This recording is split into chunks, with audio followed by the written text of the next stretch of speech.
Merci.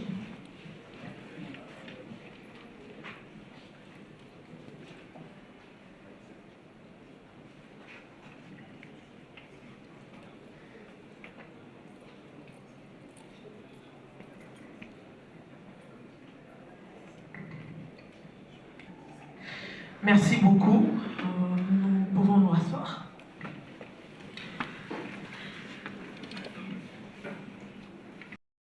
Les victimes bien. Et bien aujourd'hui, nous tournerons autour de plusieurs sujets et comme en journée scientifique, nous tâcherons à avoir des débats, des questions-réponses pour permettre à ce que le grand public soit vraiment informé. Mais entre-temps, je me permets de signaler aussi l'arrivée du DG de Foner dans quelques minutes. Nous aurons aussi à l'accueillir et très rapidement parce que nous devons commencer cette journée. Je veux vous demander encore une fois de plus de me tenir debout pour l'hymne national. Merci.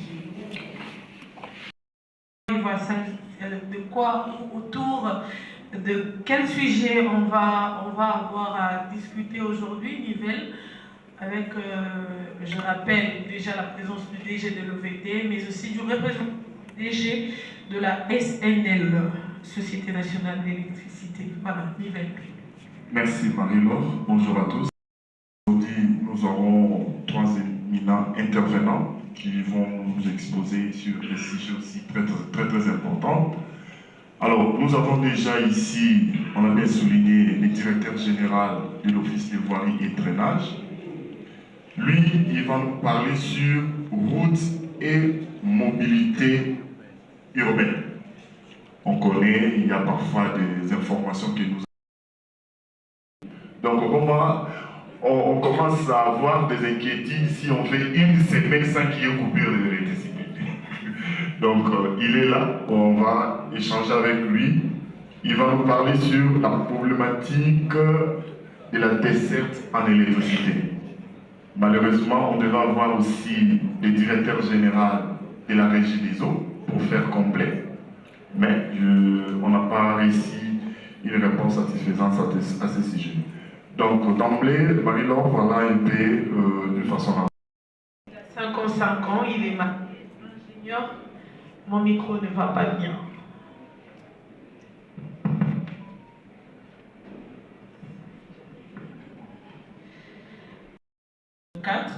Expert en ingénierie des organisations et ENR de l'école de sciences et techniques des énergies renouvelables. En Toulouse, c'était comme ça en France. Alors, il a un parcours professionnel élogieux, technicien de montage hydromécanique, turbinier, producteur, chef de dépannage, gestion technique, chef de centre de vente et de service, chef de division attaché au DRH, directeur attaché à la de maintenance et directeur de maintenance et distribution de la ville de Kinshasa, à moins que j'aie oublié quelque chose, sûrement que M. Denis, ici présent, aura à ajouter peut-être quelque chose sur sa présentation. Permettez-moi aussi en même temps de présenter le directeur général de l'OVD, ici présent. Monsieur Victor Tomba Chikela, c'est un ingénieur civil de construction de la faculté polytechnique de l'université de Kinshasa, UNIKIN. Il a travaillé au BTC comme agent jusqu'à devenir directeur technique.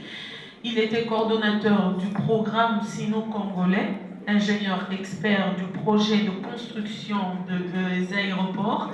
Il a été plusieurs fois conseiller du CABA et du CARB au ministère de l'Aménagement du Territoire.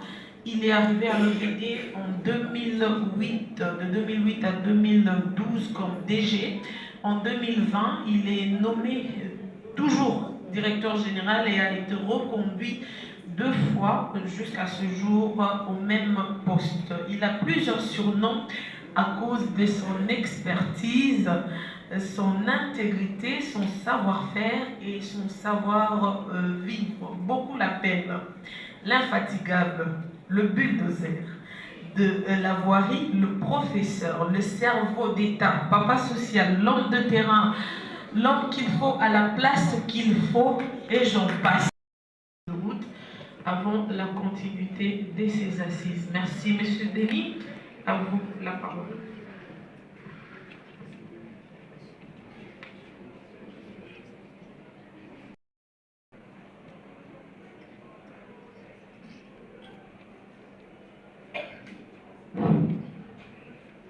Bonjour à tous. Je vous salue au nom de... Qui est travaux d'élite antérosique, ce qu'on appelle communément les érosives. Mais en 6 de ça, l'OPD, comment l'OPD travaille? L'OPD travaille de deux manières. Il peut faire aussi des études. L'OPD travaille de deux manières, soit en entreprise, ce que nous appelons par des tierces, soit en régie. Parce que toutes nos directions provinciales sont des régies. Parce que nous sommes implantés dans les 26 provinces de notre République, donc nous agissons sur tout le territoire national. Alors, il faut souligner aussi un élément important, peut-être que beaucoup de gens l'ignorent, c'est que les voiries sont de la compétence exclusive des provinces. Ça signifie quoi? Je crois que vous pouvez retrouver ça dans la Constitution, c'est l'article 204, l'alinéa 7. Donc, les voiries sont de la compétence exclusive des provinces. Ça signifie que c'est les provinces qui doivent agir pour pouvoir trouver les financements, les ressources nécessaires et mettre à la disposition de l'OPD pour pouvoir réaliser les travaux sur les voies. Mais là, il se pose un problème, c'est que quand vous allez vers les exécutifs provinciaux, ils vous diront que le gouvernement central ne nous donne pas la rétrocession de 40%. Déjà un problème. Donc aujourd'hui, si l'OPD travaille, c'est avec le gouvernement central, ce qui est anticonstitutionnel, parce que ça devait être les exécutifs provinciaux qui devaient prendre en charge les voiries et financer les voiries.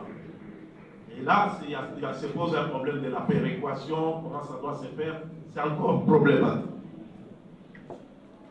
Alors, je dois vous parler des sources de financement. C'est un élément important parce que vous devez comprendre comment l'OPD travaille. Je vous ai dit tout à l'heure, l'OPD est un établissement public qui est tributaire de trésor public. Donc la grande partie de nos ressources, nous les trouvons auprès du trésor public. Et quand vous regardez la loi des finances, il y a 4 rubriques. Vous avez la rémunération pour nous, vous avez le budget d'investissement qui est le poste le plus important. Vous avez les interventions économiques et sociales et vous avez les subventions aux organismes auxiliaires qu'on peut appeler fonctionnement. Alors, quel est le problème avec la loi des finances? C'est vrai, la loi des finances peut être promulguée, la loi des finances, parce qu'il y a déjà une différence entre la promulgation de la loi des finances et la mécanisation. Donc vous pouvez avoir la promulgation qui est faite, mais quand on va faire l'encodage et la mécanisation, on ne va pas vous donner ce que vous-même vous avez fait comme prévision. Donc chaque année, nous faisons des prévisions que nous soumettons à notre ticket et par la conférence budgétaire, on envoie les dossiers au niveau du Parlement qui est l'autorité budgétaire. Donc à ce niveau-là, il y a des coûts qui se font. Donc vous pouvez prévoir de faire par exemple 100 millions de dollars, mais au finish, on va vous donner 20 millions de dollars, par exemple de francs congolais. Alors, vous voyez déjà, il se pose déjà un problème par rapport à nos prévisions. Donc nous n'arrivons pas à accéder aux ressources qui sont nécessaires pour faire face aux problèmes que nous avons d'entretien, de modernisation, de réhabilitation. Alors, en dehors, je tiens aussi à souligner, ça fait plus de 10 ans, 10 à 15 ans, l'OPD n'accède pas à son budget d'investissement. Donc c'est pour dire, parce que c'est dans le budget d'investissement où on inscrit les routes, on dit on va faire 10 km par exemple à Kinshasa, 10 km à Boende, 10 km en Bushima, ainsi de suite. C'est déjà un handicap important dans la réalisation des travaux. Il est important que l'Assemblée puisse savoir qu'à ce niveau, nous avons des difficultés. Deuxième source de financement, c'est les volets. Les fonds d'entretien routier. Mon collègue est à côté de moi. Je crois qu'il il va vous donner suffisamment des informations là-dessus. Nous bénéficions du volet, un financement pour l'entretien de voies. Mais je crois qu'il le dira lui-même, parfois on dépasse l'entretien, on rentre dans la réhabilitation, on les met mal à l'aise parce qu'on ne sait pas faire autrement, on ne sait pas trouver les ressources devant une situation donnée qui est arrivée, on est obligé d'aller toquer chez lui pour qu'il puisse financer même la réhabilitation. Je crois qu'il aura des temps peut-être de pouvoir parler et il en parlera sûrement. Donc ça c'est notre deuxième source de financement.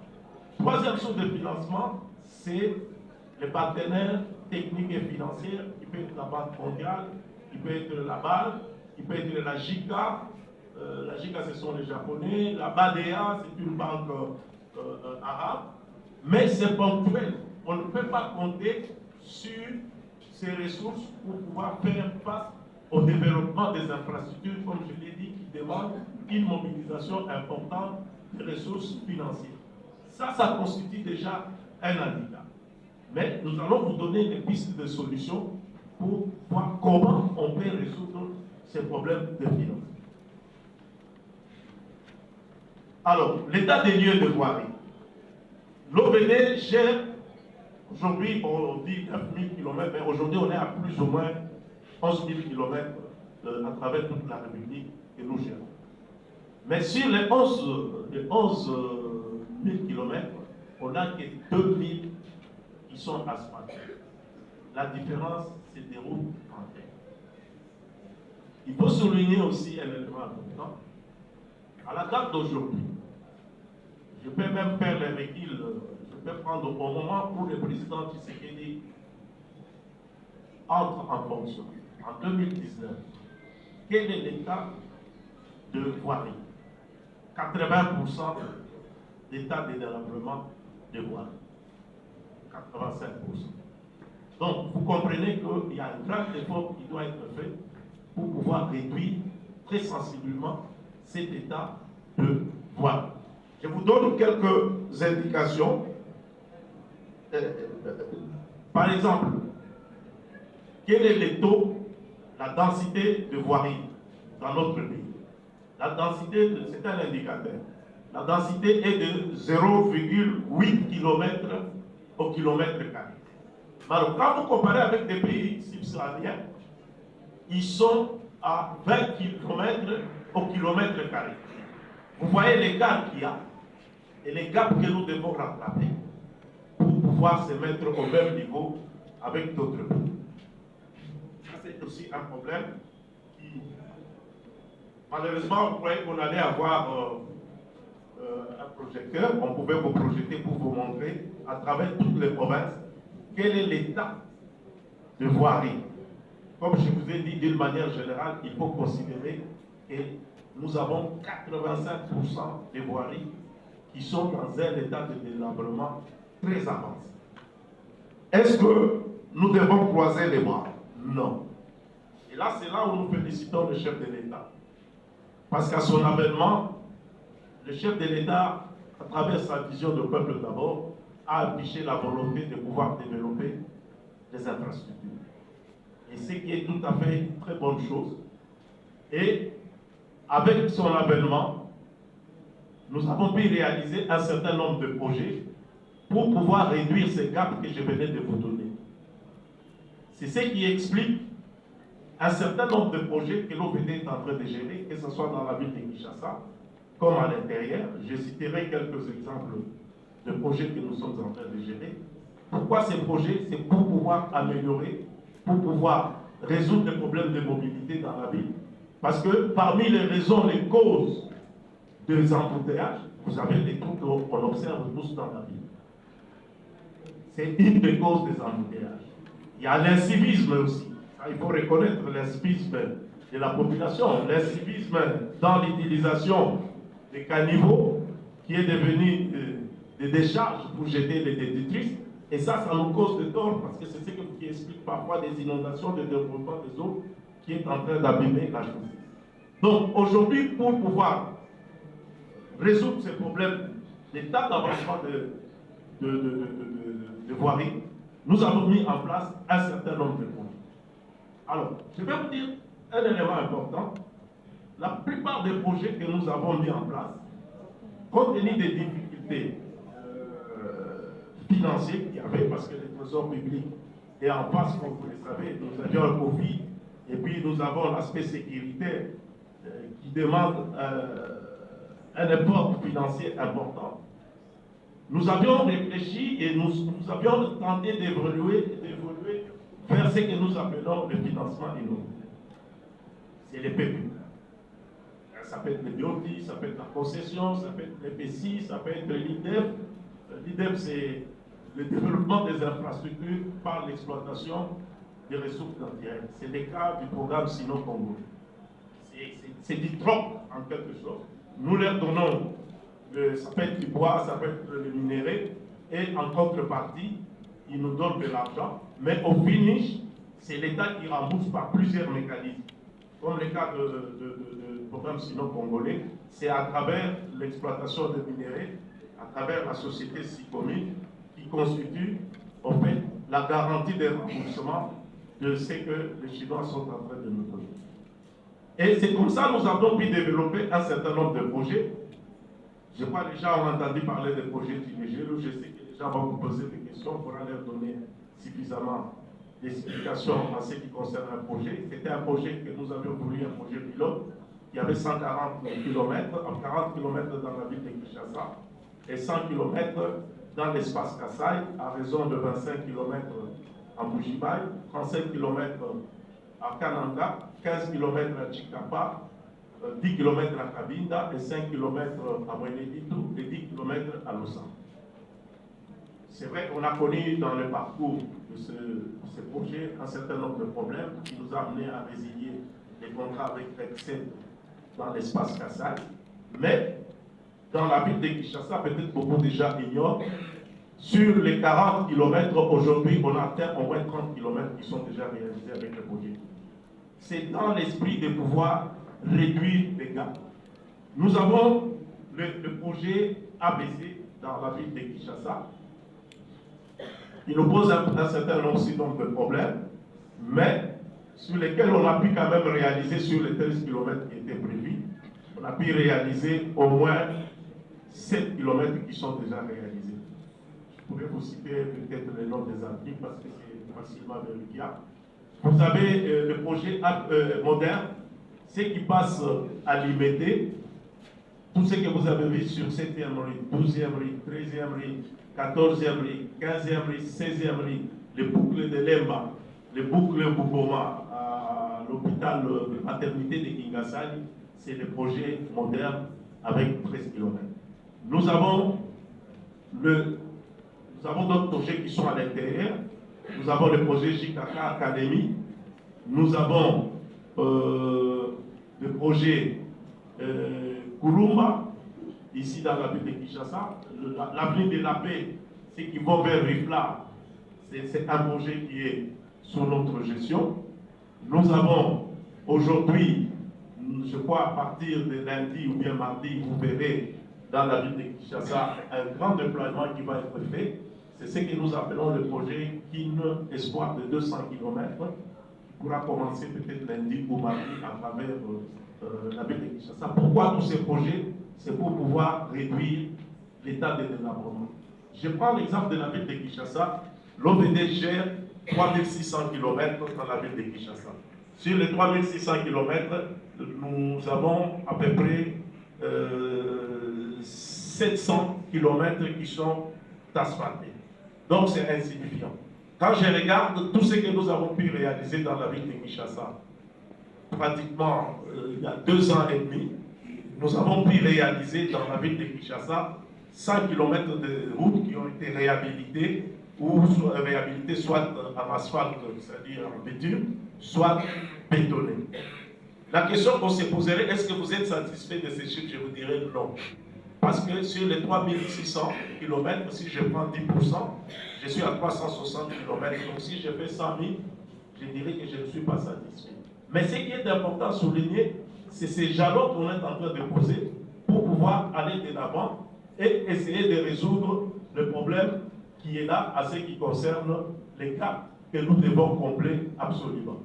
Donc, nous avons des projets, par exemple, de 35 km, des projets ici dans la ville de Kinshasa. 3 communes, qui est toujours en PPP. Tous les projets que je vous ai cités là, ce sont des projets en PPP, c'est-à-dire le partenaire va chercher sa ligne de crédit auprès d'une banque et nous assurons les services de remboursement à travers mon collègue de Foner pour pouvoir rembourser. Et vous avez un autre projet, qui est le projet 3 communes, qui se passe dans la commune de Gombe. Ceux qui vont vers Kadeza, ils voient les travaux qui sont en train d'être faits. C'est le projet 3 communes. Ceux qui sont à Kingabwa, ils voient des travaux sur l'avenue Kulumba, sur l'avenue Koweït, sur l'avenue Mini-Congo, sur l'avenue Lumumba. Ce sont les projets des 3 communes. Si vous allez à Kassaboubou, Lissala, Opala, des sports, ça ce sont les projets des 3 communes. C'est un projet aussi en PPP, c'est-à-dire l'entreprise préfinance les travaux et les gouvernements, à un set donné, commencent à rembourser l'argent. Et là, nous rencontrons des difficultés, comme on vous a dit. Parfois, les trésors publics ne respectent pas les engagements vis-à-vis de ces entreprises. C'est comme ça, vous avez vu pour ces projets des 3 communes, il y a à peu près une suspension des travaux à travers la ville parce qu'ils attendent d'être payés. Ils ont atteint les seuils contractuels qui étaient prévus. Mais malheureusement, nous, l'administration, nous n'avons pas respecté les engagements qui ont été pris. Alors, vous avez la problématique de l'érosion. Vous savez, dans notre pays, nous avons 26 provinces. Sur les 26 provinces, on a au moins 15 provinces qui sont sujettes au problème de l'hydrologie. Au niveau de l'OVD, nous avons l'identification de tous ces côtés. Si vous comptez tous les érosions qui sont à travers notre pays, il faut compter au moins 1500. Donc vous comprenez, nous avons fait un projet qui demandait à peu près 126 millions de dollars pour pouvoir faire face à ces problèmes de l'hydrologie. Comme je vous ai dit, la difficulté qu'il y a avec les trésors publics de faire face au niveau avec la sécurité, on ne peut pas couvrir ça dans cette ville. Mais il y a quand même quelques travaux de l'hydrologie qui ont été faits dans la ville de Kinshasa. Je citerai à titre exemplatif comme les régions Kindélé, les régions Samba Télécom, ceux qui connaissent les régions Samba Télécom, ça faisait plus de 10 ans, 15 ans, les gens n'arrivaient pas à se fréquenter. Mais aujourd'hui, c'est possible de pouvoir se fréquenter. Vous avez les régions Mala, vous avez les régions Matikita, vous avez les régions Dimel. Si à travers les pays, vous avez plusieurs régions. Par exemple, à Lissala, nous avons une région aussi emblématique depuis du temps de Mobutu qui est en train d'être travaillée, c'est les régions d'Abora. Vous avez en Mbujimaï, ceux qui connaissent Mbujimaï, vous avez les régions Bala, Chitolo. C'est depuis longtemps, plus, je ne sais pas, 40 ans. Mais aujourd'hui, cette érosion est en train d'être prise en compte. Vous avez à Gemena, vous avez à Boende, où on est en train de travailler sur la ligne anti-érosion. Alors, nous avons la problématique de l'assainissement. L'assainissement, comme je l'ai dit tout à l'heure, nous avons un gap important à pouvoir rattraper. Mais nous sommes en train de travailler là-dessus.